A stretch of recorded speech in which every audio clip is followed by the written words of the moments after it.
What's going on, Canes fans? Welcome to another episode of the Croot on the U, brought to you by the Scoop on the U. I'm back with my co-host Luke Cheney. Luke, how you doing, brother? Good, man. Just getting school's back for me, getting slammed with that. But besides that, doing well. How about yourself? Doing great, man. Doing great. Just really excited about this first guest we got on here, and just excited in general about this last weekend we had. But jumping on here first tonight, guys, we have got five-star defensive lineman Kamarion Franklin, the 2024 class from Lake Cormorant High School in Mississippi. He was on recently before he visited, so we're kind of doing a before and after show with him. What's up, Kamarion? Can you hear us well?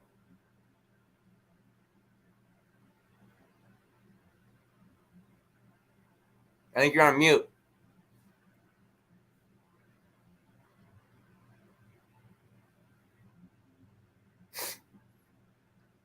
Yes, that's weird. Hello? There you go. Yeah, there you go. It's off mute now. Okay. Are you able to hear us okay? Yes, I hear ya. Okay. Sounds good, man. Sounds good. Well, Kamarion, man, just let us know. How did this visit go? Tell us the story. What'd you do when you got there? What'd you get into? What did you see? Let the fans know. I had a good time in Miami. I got on campus, got to hang with the players and meet the coaches.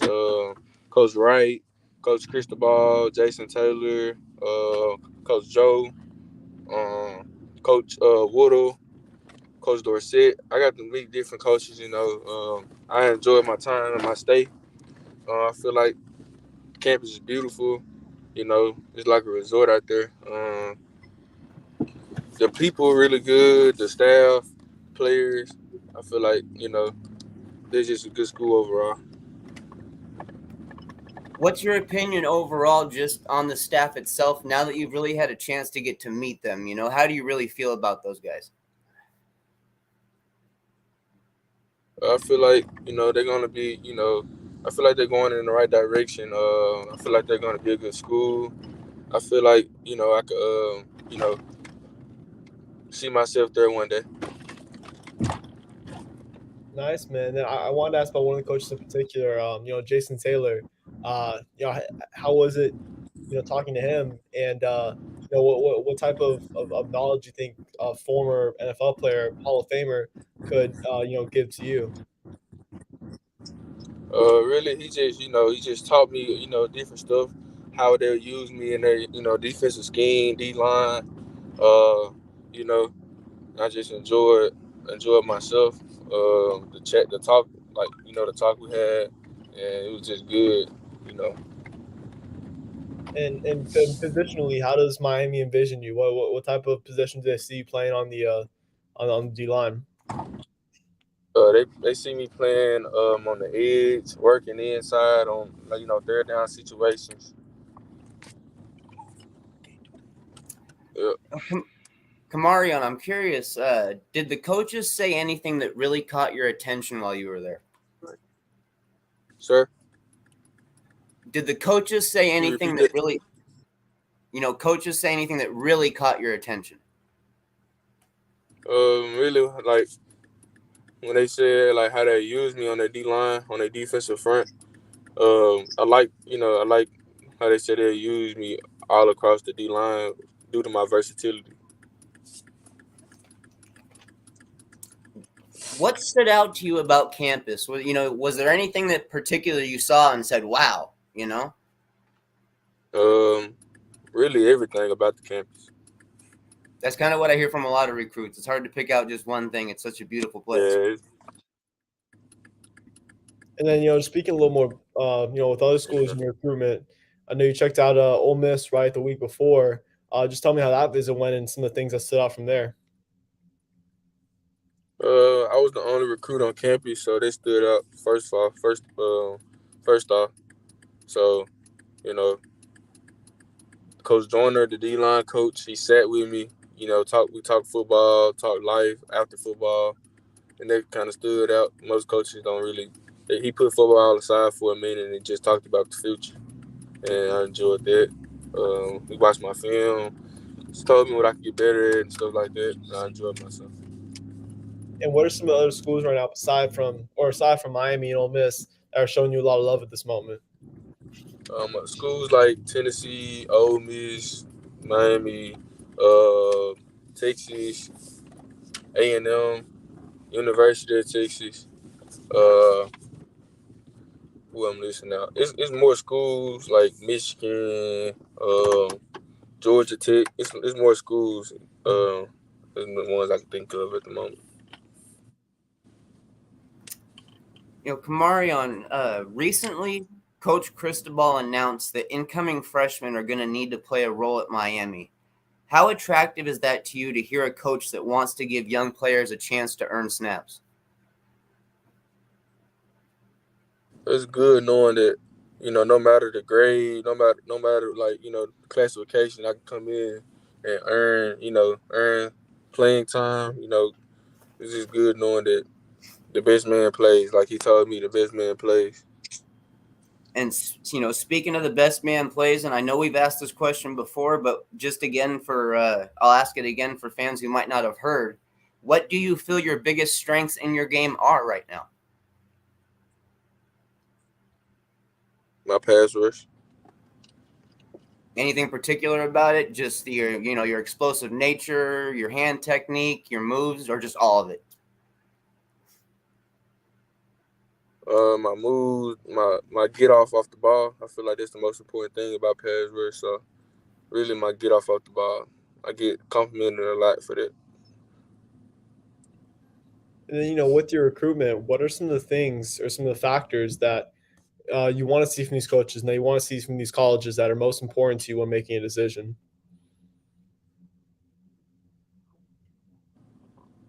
I want to see, who got my best, who got the best situation for me, who gonna develop me to be a better person, a better player overall. You know, place that feels like home. Got you. And then I also want to ask, do you have any other, I guess, set in stone plans to visit anywhere else in the spring, or is that still getting organized right now? I can't hear you. The connection's bad. Oh no, I was just saying, are there any like set in stone plans to visit anywhere else in the spring, or is that still getting organized by you and your folks right now? It's still getting organized. Got you. We spoke about, Cristobal announcing that freshmen, will be needing to play, snaps. Oh, we lost him here for a second. Connection broke down. Hopefully it'll pop back up here soon. I noticed he was kind of going through a rough patch there, it looked like. Yeah, it happens. It happens. Usually when they start it over, it'll be all good. Mm-hmm. Speak a little bit about Kamarion right now, man. What do you see from him, until we get him back on the film here? I mean, he's just pretty much just a physical freak. So, I mean, to say it bluntly, man, I mean, he is just truly gifted, for only being currently a high school junior. I mean, he's what, 6'5", 6'6" ish around there. What did he say his official height and weight was when you asked him around last time? Just right around that. From what I remember, it was really, really close to that. If it wasn't exactly that, it was very, very close to that. Yeah, so I mean, that's to add that in height and weight. Like I said, as a high school junior, is incredibly impressive. I mean, this is someone who can play inside, can play outside. It sounds like Miami from talking to Camara now. Miami wants to use him as an edge and kind of use that size and use that frame of his. I think he has like a 6'9" wingspan to his advantage. I mean, he's a terrific player. Double-digit sacks. I know in 2021, I didn't check, but I believe he hit that mark, of course, in 2022. And I mean, just a really sound pass rusher, really physically gifted. And I mean, he's getting recruited by a lot of really, really good programs. He's one of the best, not only defensive linemen, but defenders in his class. I mean, this is one of the top juniors in the country we're talking about.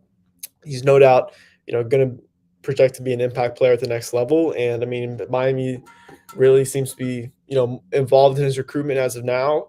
and we'll see what happens. I mean, he still has a bunch of time left in his recruitment, so I'm sure there'll be a lot of twists and turns and things we'll see. But I mean, he's just a terrific player.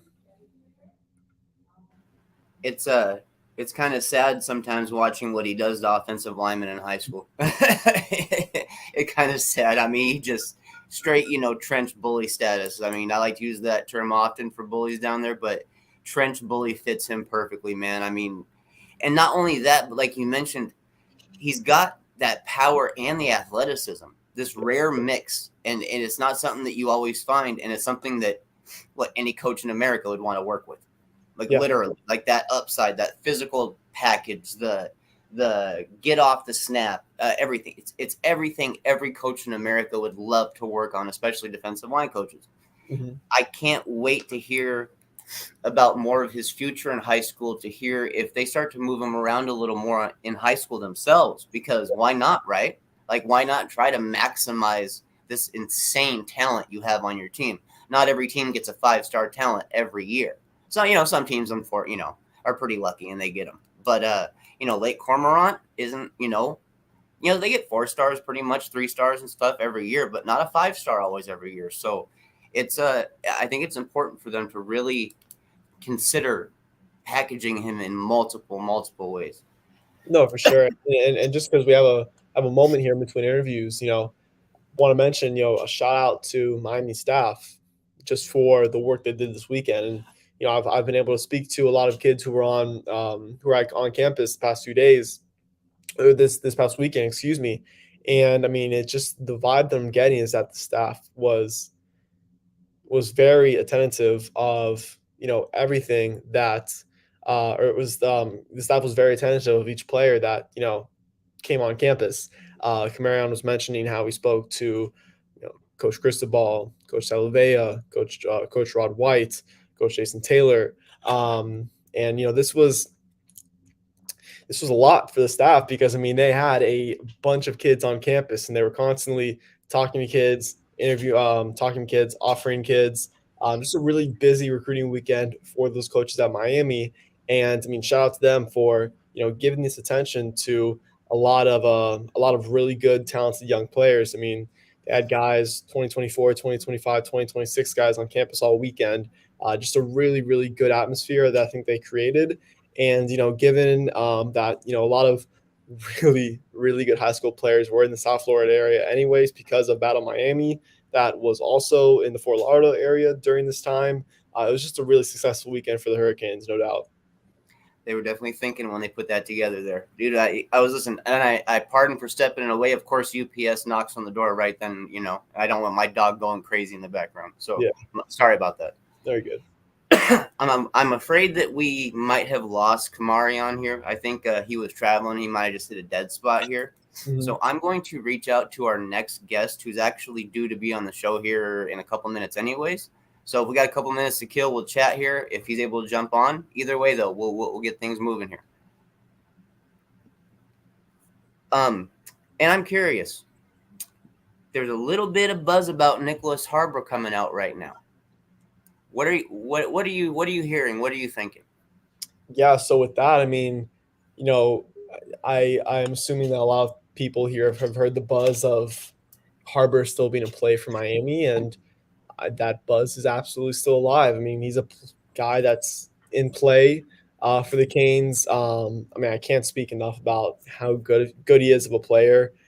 He is the top unsigned recruit, I believe, from a lot of these major recruiting websites. And I mean, he is.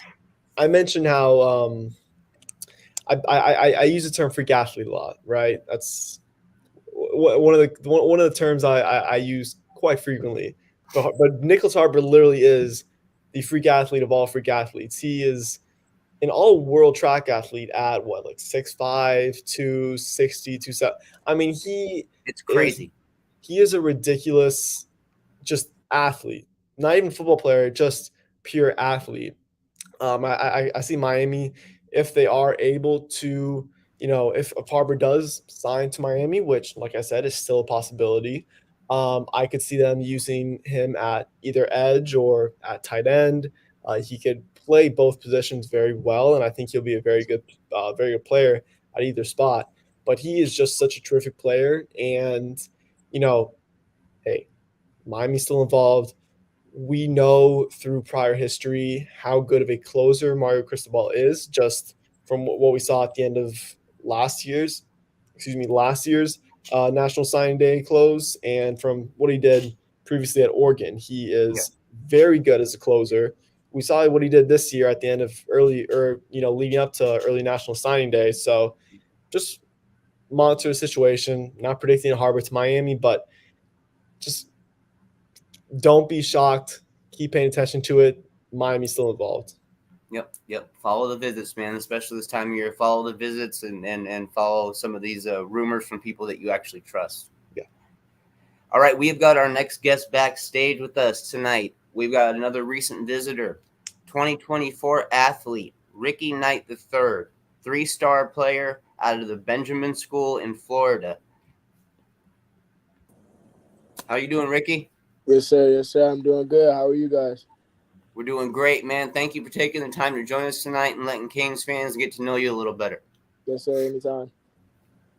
Well, man, on these interviews here, especially after visit interviews, they're a little different than our normal interviews are. So mostly what we'll talk about here is we'll just talk about your visit, your recruitment overall, and then later on I'll bring it up to you and we'll talk about getting you back on for one of our official interviews where we can really, really break down your film more in depth. Sound good?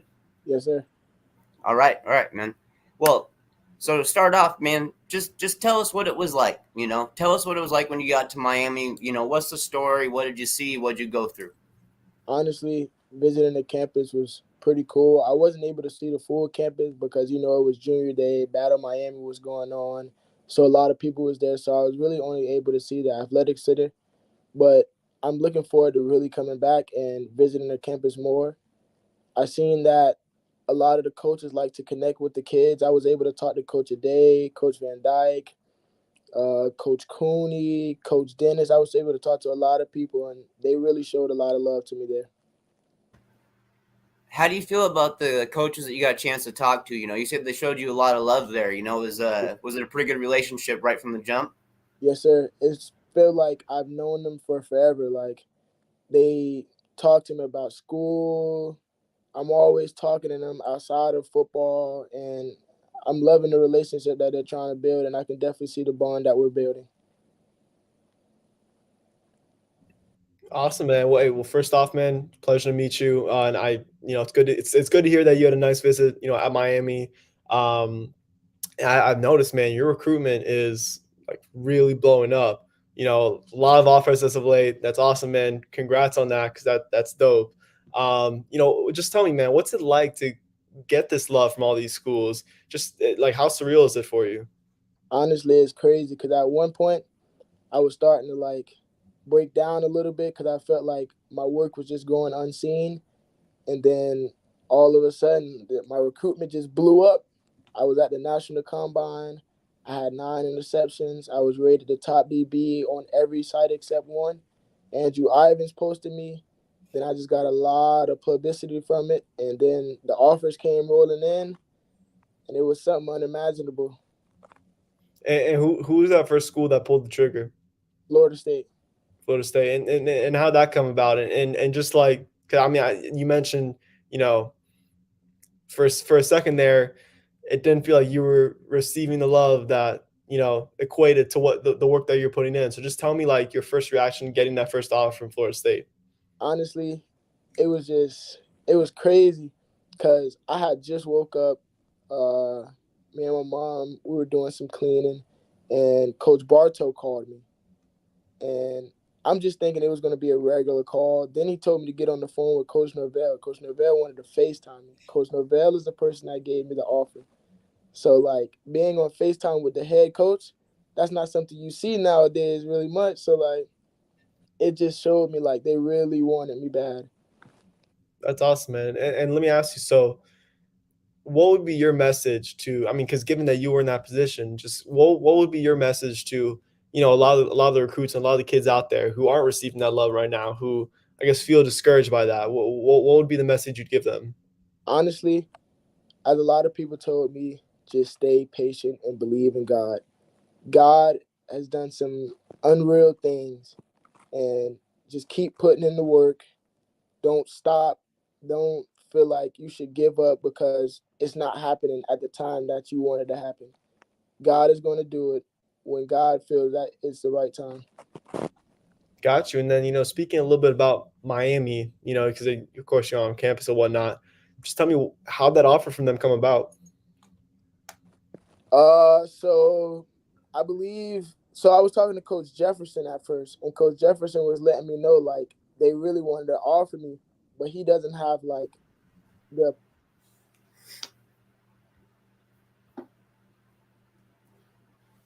offer. So Coach Day told me the story of how it came about.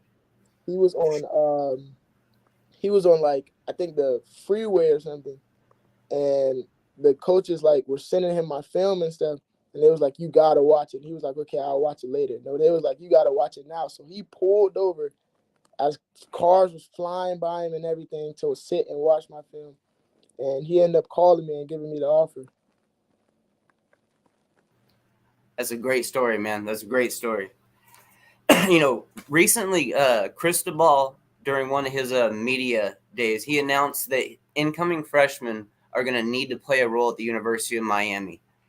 How attractive is that to you to hear a coach that is willing to give young players a chance to earn snaps right away? Honestly, it sounds real good. Like a lot of people want to play early on, and that's definitely something that I love to do.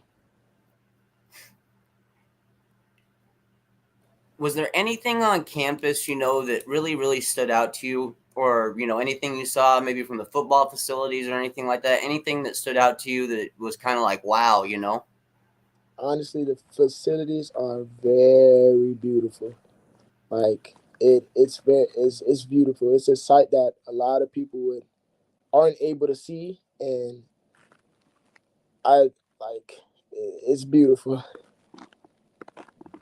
Are you running with or did you run with a team for Battle Miami this past weekend? Yes, sir, I ran with Florida Fire.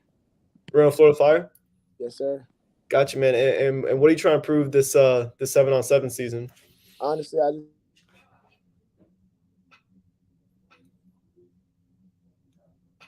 do it, and I feel like we're the best in the nation, and we gonna win almost every tournament, if not all. Okay, do you mind if you repeat what you said there in the first like 10 seconds, if you don't mind, because yeah, you cut out there for a second. Apologies. I said that honestly, I feel like we're one of the best teams. We got all the talent to win, and I don't really see a lot of teams stopping us. The only way we lose is if we beat ourselves. Got you. And then I also want to ask a little bit more about Florida State. I know you also checked out their campus a little bit. Just tell me how that was and just the experience overall from there.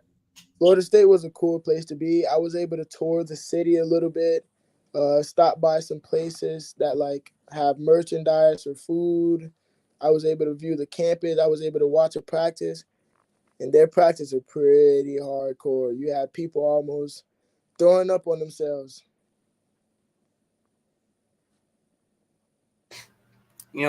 Ricky, Miami has spent a lot of money on this current coaching staff, which means that they're committed to giving them time to get this right. How important that is to you to know that a head, especially a head coach like Cristobal, is going to be around for a long time. Honestly, through the work that he's put in just last year, you can definitely tell that he's going to get the work in the next few years.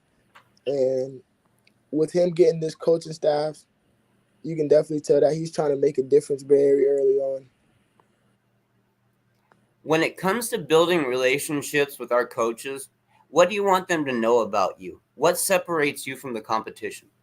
Honestly, I just want them to know that I'm a very hard worker. I got that dog in me. I don't feel like no one's going to be able to beat me. Even if I lose a rep, I'm able to shake that off, and I want to go again and again and again. No matter how many times I lose, I feel like I can compete with anyone. I'm just curious, man. Like, what are some of those schools? Obviously, if the past week is a testament at all, you're going to get a lot more offers. You're going to get a lot more love from schools. what are those schools that I guess haven't offered you yet that are, I don't want to say your dream schools, but in a way kind of like schools that you want offers from, especially? Honestly, I would love to be offered by Wake Forest, um, Indiana, Iowa. I would also love to be offered by what's the school? Oh wait, I already have Louisville. My apologies. Gotcha, man. And let me ask just in particular about Wake Forest. Why them? What is drawn you to them? Uh, their recent commit, I forgot his name, but he also plays corner. He's in the class of 23, and then I have a teammate, Micah Mays, Yeah. who also just committed there. And what does Micah say about Wake Forest? You know, Micah's probably their biggest advocator. Micah's always talking about them, talking about the coaches. He's always saying how I should come with him, how I'm going to love it, and he just talks amazing about them. He talks Gotcha. a good game. And then I also want to ask you. So, what are you would say the most important factors or the most important things within your recruitment that are, I guess, most important when making a decision? Like, what are some of these things that you want to see from the colleges and you want to see from the coaches when making that collegiate decision? Honestly, like I've told everyone else, family is the biggest part right now. I want to be able to have a bond outside of football. I want a coach that's going to help me become a better man and a better player. And I want somebody that's going to be able to get me to that next level by pushing me no matter how much I hate it, no matter how much I want to give up. I want them to be able to push me to I can't be pushed no more. Ricky, with you just being on campus recently, I got 3 words for you, and I want to know what they mean to you. Miami Hurricanes football. What do those 3 words mean to you now that you visited campus? The Hurricanes football has always meant something to me. Um, their their program is really amazing. Like one of my favorite players, Sean Taylor, came from there, so I've always followed them. I know a few players. Every time we go to a 7-on-7 there, like all the players are talking to me. Like Cam Kitchens is always talking to me. I just seen him recently at Battle Miami, and we talked a little bit. And football in Miami is just everything for them. So you can definitely tell that they put a lot of energy and effort into it. I know you're going to be stepping into more of a leadership role, this next season in high school. Yes, sir. I'm kind of curious. What legacy do you want to leave behind when you're done with school? What player do you want to be known for? Honestly, I just want to be known as that player who's always going to put in the work and the effort and give his hardest no matter who's around, no matter who's going against. I just want to be known as that guy that was never going to step down, even if he lost. And I'm just wondering, man. So, with spring football coming up for both high school and college, do you have any set in stone plans of schools that you want to check out in the spring, or is that still getting organized by you and your folks? Yes, sir. So recently, I just set it up that I'll be at the U Okay. first week of March. March 18th, I'll be at Penn State. March 19th, I'll be at Pitt. Got you, man. And then, just off of that, like how excited are you to check out the U again, and then to go up north and check out Penn State and Pitt? See, when I really wanted to go to the U first, because I know that I was there for to see the athletic center, but I really want to see the whole campus. I want to see how practices are run. I want to see the intensity. I want to see the love going around. I want to see how the teammates interact with each other, because all of that is going to dictate what school I go to. And visiting Penn State, that's something I can't wait for. Penn State plays in front of 100,000 people. Like, so imagine on third down, being in the corner, and the offense can't get their call. So all they do is just try to throw the ball up. That's an opportunity for me. And visiting Pitt, I want to visit there also because I have a former teammate who's there also right now.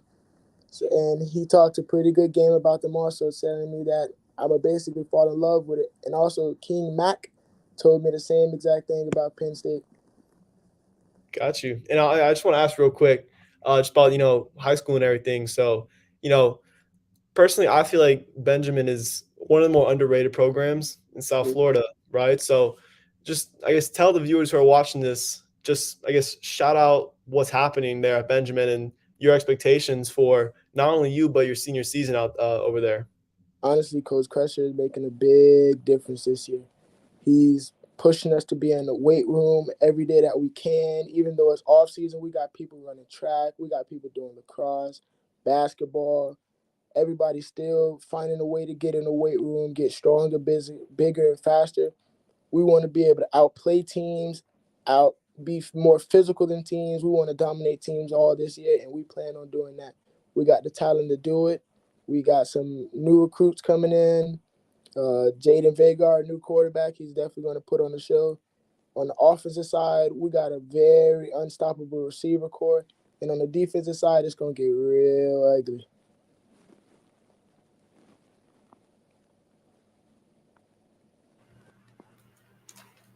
Ricky, if you had to sit down with somebody who had never seen your film, had never seen you play before, how would you describe your game to them?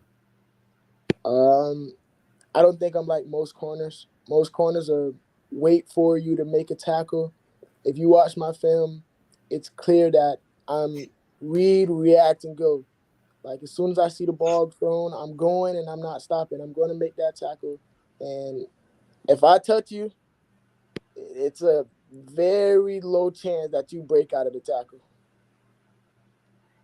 Speaking of putting hands on guys and stuff, is there anything specifically, and not, just in the weight room, but with your technique that you really want to improve at this off season that can take your game to another level? Yes, sir. I want to improve on. See, this is my first year at corner. A lot of people don't know that. So I really want to improve on my footwork and being able to get hands on early and being in a more reactive state of mind so that as soon as somebody break, I break with them and I'm there at the ball. So I just got two more questions for you, man, real quick. Positionally, did Miami, I guess, tell you at all which way they envision you? Because I know you can play both offense and defense. Yeah, I'll be there at defensive back. Defensive back. And then lastly, man, super random question, nothing to do with football, but game day playlist, who are you listening to? YB. Young boy? You got to listen to Young Boy. Ain't Who no way else? you don't. That's somebody that's going to get you hyped. Young Boy, Lil Baby. Rod Wave will get you hyped too sometimes. You got Lil Papa. You got Meek Mill sometimes.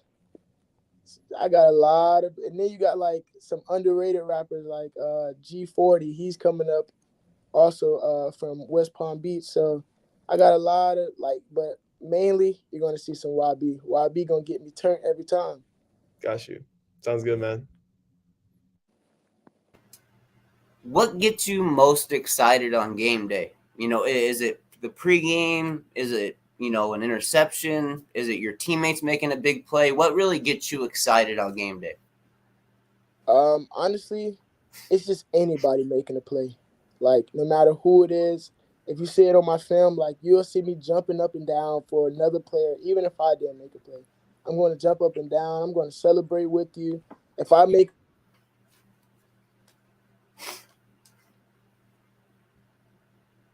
offer, I promise to God, I jumped on him. I ran and jumped on him. I put him in a headlock and everything. I was so excited for him. So I'm a big team playmaker. Like I'm big on team, family, and bonds. Like I would truly like be excited for you whenever you make a play, whenever you do something good. I love to hear that, man. Love to hear that. Ultimate teammate. So I got one last question for you, man. This question we ask every single recruit that's come on this show. Why do you love the game of football, Ricky? What gives you that passion to go out there and compete at such a high level on a weekly basis? The game of football has been something that I've played since I was about 5 years old. I've always wanted to be the star player, the player that people, like walk around and say, hey, that's such and such. And football has just given me that edge. Like it just gave me a bigger purpose in life. And as a kid, I was a very angry kid, so it gave me something to let out all that anger out, and I just fell in love with playing it. It's something that I would never want to give up. Well, Luke, that's all I got for our fantastic guest. Do you got anything else there you want to ask Ricky? No, that's all I got, man. Really appreciate you taking the time to talk, man. It was awesome. Yes, sir. Thank you. Ricky, man, we definitely love to have you back on in the future so we can do, like I was mentioning to you, like a more in-depth interview, so fans can really get to know you more and a little more about your high school game and all that kind of stuff. We can go in depth a little more. So I'll get a hold of you after the show's done here, and we'll try to get something set up. Okay. Thank you. Have a good night. Well, man, that's a very, very underrated player in my opinion, dude. I'm still kind of surprised that he's a 3-star, honestly. His film doesn't show just a 3-star talent. It shows a 4-star talent in my opinion. I can see why the staff wanted him on campus and want to get familiar with him and want to build relationships because, like he mentioned, he puts hands on you, you're going to lose. And that's kind of, I think, the direction we want to go in, especially with, the Tyreek Stevenson style of cornerback that we had previously, a little bit bigger, a little stronger maybe, but still with the athleticism. I like physical corners that'll put hands on guys and that can make up that speed if they need to, if they do get burned. It's that closing speed. It's what it's all about, dude. It's all about that closing speed. Richard Sherman, guys like that mastered that kind of technique, baiting quarterbacks essentially into making bad passes. Ricky has got that kind of explosive nature. While he's got a long ways to go still on development before we speak about guys, on that kind of level. Yeah. Ricky's got that kind of explosive nature and IQ. And speaking with him, his approach to the game gives me even more faith for his future, honestly. It really shows me how focused he is and how driven he is, and he's paying attention to the right things. And that goes a long ways. It really does in high school. Yeah, no, for sure. I mean, like we spoke about, he's someone that, his recruitment is, like I said, it's blowing up right now. I don't use that term lightly. I mean, he's this all this interest that's and these offers that are coming from these colleges is very recent. And that's just a testament to the work that he's put in. And this work is being noticed by all of these Power 5 coaches, which is just fantastic for him. He's someone that I think has fallen under the radar a little bit. I know he just recently got that 3rd star from I believe 247 or the 247 Sports Composite. So, I mean, these recruiting websites and these colleges are really, really starting to pay attention. He's got that physicality. He's got that length. Stepping into a leadership role next year at Benjamin, which, as I mentioned, I think is a very underrated school in that general South Florida area. But no, he's going to be a fantastic player in the college level, and I'm just curious to see how much his recruitment continues to blow up and how much he continues to get ranked even higher than what he already is as more schools and as more people pay attention. I feel the same way you do about the Benjamin School. They've actually had a lot of talent come in and out of there the last 2 years. There's been quite they've had some changes. Unfortunately, they've lost a player or two, but there's definitely talent at that school. There's no doubt about it. Luke, here on the chat here, there's a question for you. Who is the must-get recruit in the next cycle? Who's your guy? You're on mute, bud. Thank you. Now I think I'll highlight a player on both offense and on defense, right? Offensively, Miami has to walk away with, one of the elite receivers in the cycle because there are a lot, relatively there are a lot that, Miami has at least interest in. One player that I'll, talk about a little bit, JoJo Trader, someone that is receiving that interest from Miami. He really likes Miami. He also really likes Ohio State. Pretty much every major school is in on him. We'll see how he plays this year at Chaminade, but he's going to be with Jeremiah Smith, who Miami is committed to Ohio State, but they're both. What a duo! What a wide. Dude. Hey, I don't want to single this player out either. Kyle Washington, 2025 receiver, another guy that, guys, watch out for him. He was the wide receiver 5 for Chaminade this year, behind Trader, Smith. I'm going off on a tangent here. Trader, Smith, Dwayne Thomas, and Edwin Joseph, of course. And he still put up, I think, 10 touchdowns. And, he's getting offered right now from Tennessee, a bunch of other Power 5 schools, Louisville. Watch out for Kyle Washington. He is a player to watch entering his junior season. But to answer the question in a whimsical fashion, I would have to say JoJo Trader on the offensive side. Miami has to grab him or Jeremiah Smith or Ryan Wingo, and you walk away with an elite receiver. Also, given that, a truly elite outside receiver is probably the biggest weakness on Miami's offense right now from a pure personnel standpoint. And then on defense, I've said it for a long time, and even though he is committed at this point, TJ Capers, I mean, someone that he's in your backyard. He's at Columbus right now, of course, where Mario Cristobal went to high school, where Alex Mirabal went to high school. The roots from this current Miami football program in Columbus run deep. So, with Capers being committed right now, that makes his recruitment a little more difficult. But at the same time, I'm sure Miami's still involved. I'm sure they're still very involved, and I'm sure they will continue to make a push for Capers throughout his senior season. But there are a lot of elite players throughout the cycle, and I'm just curious to see the names that continue to get mentioned. And I mean, it's only January right now. National Early Signing Day for the next cycle is almost still a year away. So there'll be a lot of twists and turns this recruiting cycle, but I'm sure it's going to be a lot of fun.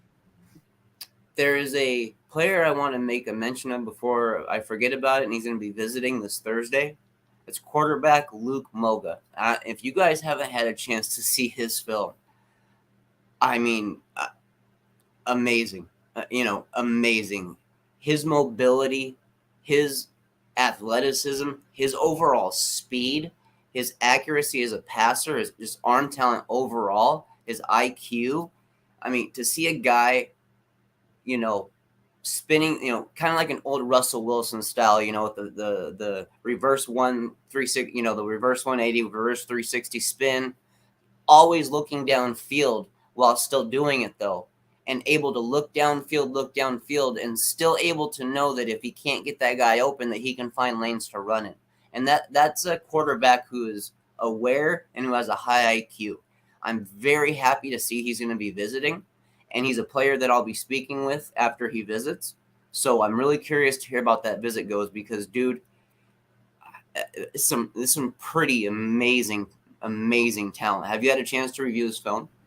I have not, but you're speaking up right now, and you spoke to me about a pre-show, so I will definitely make sure to check out his film for sure. Just Miami's given offers to a lot of quarterbacks as of late. They've given offers to a lot of players, period. I mean, shout out to the behind the scenes recruiting staff that I don't think gets mentioned as much. Shout out to these guys. Shout out to the people who are evaluating all these players, because, I mean, they are handing out offers left and right. They are going all in on the class of 2024 and the class of 2025, with the very large majority of their 2023 class, locked up, set in stone. Obviously, we mentioned a little earlier about see what Miami does with Nicholas Harbor, but for the most part, they have their eyes set on 2024 and 2025. So they're, like I said, they're really going all in. It's going to be a fun time, especially in spring when all these kids come and visit, especially locally. Miami, which I'm a huge fan of. Miami offered LaWayne McCoy today from Miami Central. He's someone that I've been high on for a while, ever since I saw him play this past October. He didn't have that Miami offer at the time. He was receiving other interests, and he had an offer, I think, at the time from Auburn, a couple other P5s. But he's someone that can play on both sides of the ball. I couldn't have been more impressed when I watched him, and I was surprised that Miami waited to offer him until this point. But he is just a fantastic player, and someone that's going to continue to get better, continue to get more and highly ranked. And wasn't surprised at all Miami offered him, but I'm happy for him, and it's good to see they finally got that Miami offer. I think as time goes on, we'll be hearing more and more about Miami being involved in his recruitment. They saw that special upside. They recognize it, not just like you. I'm glad they gave that offer. Before we end the show here tonight, there's one last question here we got from the chat room. Where do you, if we were to get Nicholas hypothetically, if we were to get Nicholas Harbor at the University of Miami, what position would you like to see him playing?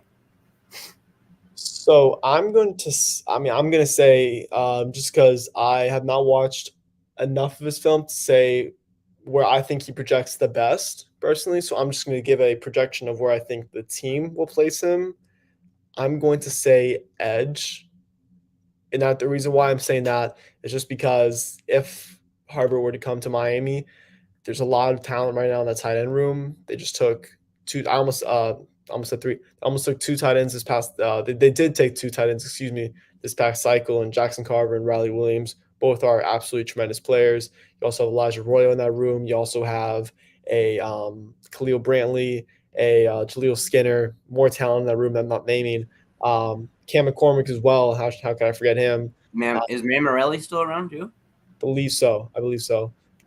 Just a lot of talent, a lot of personnel still in that tight end room. So if I were to make a prediction, I would say he slots in more so at edge, just given the rotation that we saw in that room last year. Even though there were so many bodies, we still saw freshmen play early on, such as a Nigel Lee Kelly. So I'm gonna have to go more so edge, just because I mean Harbor, if he were to play offense, would be the third tight end in Miami's 2023 class. So I don't know. Just from a numbers perspective, I'm gonna have to go defense on this one. Now, if you're a defensive coordinator and you're taking a look here and you've got him on your roster, do you consider creating a hybrid position for him? A hybrid position. What do you mean by that? Something to where he can be utilized with his full athleticism, even dropping back into coverage if necessary, just because of his speed and height. You know, if he has to end up picking up a tight end or a bigger wide receiver, or being utilized on the pass rush still. Something like like what you would consider a hybrid outside linebacker, possibly. Yeah, got you. I could see that for sure. I think some of the reasons why we didn't see a lot of creativity in that regard from Miami's defense last season was just because I think, Coach Steele and that defensive staff really wanted to simplify the defensive looks that they gave the players, just given first year, new system. But as, this staff gets their guys in, and as these guys get more adjusted to the ideal system that Kevin Steele and the rest of the defensive coaches want to run, I think we'll see a lot more exotic just wrinkles into this. And as you mentioned with Harbor, I mean, he has that ability to drop back in coverage with his athleticism. Similar to that, I guess, would be when the Hurricanes would sometimes drop back Jalen Phillips into coverage at certain points. Obviously, you want a player like that who can rush the edge to use his athleticism on the edge. But there's certain packages where you could drop back in coverage, fool a quarterback, disguise the coverage, do this, do that. There's no reason why you shouldn't. So to answer your question, yes, I think I could see a way in which Harbor could be used in this more of a outside linebacker hybrid role. Could you see possibly not particularly exactly like it, but maybe something similar to an Isaiah Simmons type of role when he was in Clemson? To an extent, yes. I think with him, he's one of the most ridiculous college players I've ever seen on the defense side of the ball, just given that he literally played everything to a very high level. Yeah. So I know you preface with that. So that maybe not to that extent, but with his versatility, potential, I'm going to say with the potential versatility that Harbor has, we could see him be used in more creative packages than just your 9-tech edge rusher. At the same time, I'm sure these recruiting media and such didn't project Isaiah Simmons to be the versatile, just ridiculous Terminator chess piece that he was. But if Harbor were to come to Miami and if he were to line up defensively, we don't know how he's going to project, but given this athleticism, I definitely could see him used in some versatile roles nonetheless. If we bring him in, I want to see him on defense, and if they decide to throw him in for an occasional offensive package just to stunt, that wouldn't bother me at all either. Wouldn't bother me one bit. Just occasionally toss him in there, throw some defenses off. That wouldn't bother me one bit, He's the kind of guy who can scare the hell out of anybody pretty much when he's lined up across from him. You know what that reminds me of really quick? similar to how the Texans used J.J. Watt offensively back in like 2013, 2014. Yeah. Yeah, I think like three touchdown receptions 1 year. Obviously, he was used very sparingly on offense because he was the best defender in the NFL at the time, and you don't want him, potentially getting injured at tight end. But it's just similar to, I guess, how that could be a way that Miami could use Harbor. That's a player comparison to kind of look at, and which the Texans used. Obviously, J.J. Watt, who's some would argue is the best defender of all time. Heck, the Kansas City Chiefs had their, one of their main guys on defense doing goal line passes and stuff like that for touchdowns and stuff, dude. So I mean, whatever you can draw on, whatever works, dude. If it works, bro. The Dolphins use, just as a Dolphins fan, I'm gonna just mention this. The Dolphins use Christian Wilkins sometimes, the fullback. Yeah. They did that more so last year, I would say, and the year before. But coaches really good at what they do, and they know how to use players who are out of position in some of these creative ways. So if Miami were to have Nicholas Harbor, I'm curious to see how they would do just that. It's all about maximizing the talent, and if you don't do that, it's always a shame. It really, really is. It's always a shame. You don't want to hold a kid like him back. Well, Luke, thank you for joining me for tonight's show. Unfortunately, Kamarion had some issues. I got a chance to speak with him real quick there. He just had some issues with his network. I wasn't able to follow through there, unfortunately. But having Ricky on was fantastic. I was glad we got a chance to talk to Ricky. Great talking with you, of course, afterwards, too, just in general and recruiting and stuff. Mm-hmm. Definitely take a look at Luke Moga, the guy who's going to be the quarterback visiting on Thursday. Take a look at his film. I've actually got a highlight reel of him on my Twitter feed. So if you want to thumb through that, you can see that as well. It's right towards the top, I believe, somewhere. But, man, just thanks to fans for checking in, man.